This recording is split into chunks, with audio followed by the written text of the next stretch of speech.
Only 3 late afternoon games on Sunday because we have the early London game between the Vikings and the Saints, 9:30 a.m. Eastern Time. A couple of good ones on CBS. Well, relatively speaking. Good matchup, Patriots-Packers, but the Patriots aren't the Patriots of old. Broncos-Raiders also on CBS. Let's start with that one. Pete Prisco, Brady, Quinn, and the Raiders are favorites in this game, and they need it.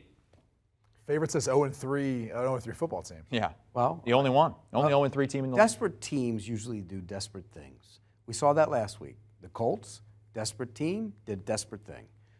The Titans, desperate team, did desperate things. You had a kind of week last week where you might need to do some desperate things. And I am, and that's why I'm taking the Raiders. I'm right there with them. I need desperation in the worst way to come true because I just think that this is one of those teams you have to have it. They don't win this game, their season's done.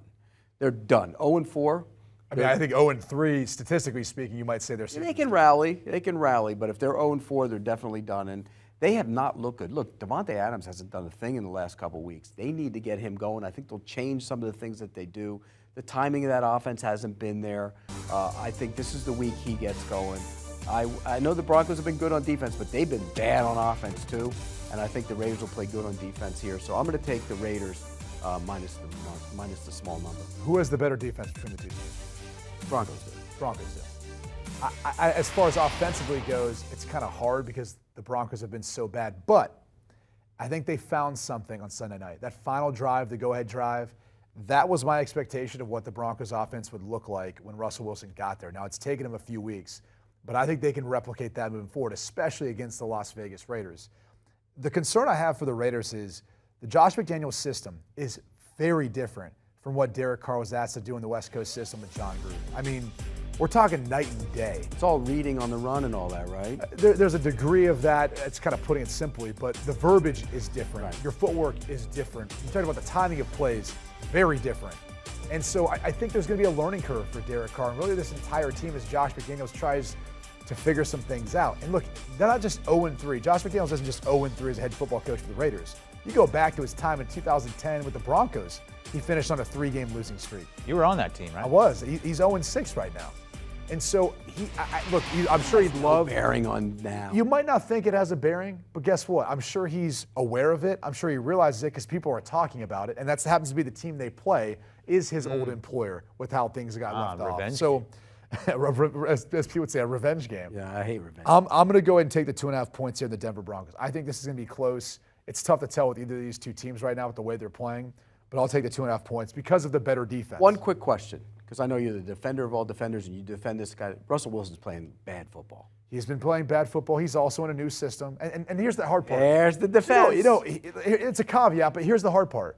How has Nathaniel Hackett looked as a head coach? Bad. He hires Jerry Rosburg three weeks into the season. Hey, Hackett, do you think maybe you would have thought about you might need a situational coach before you took the job?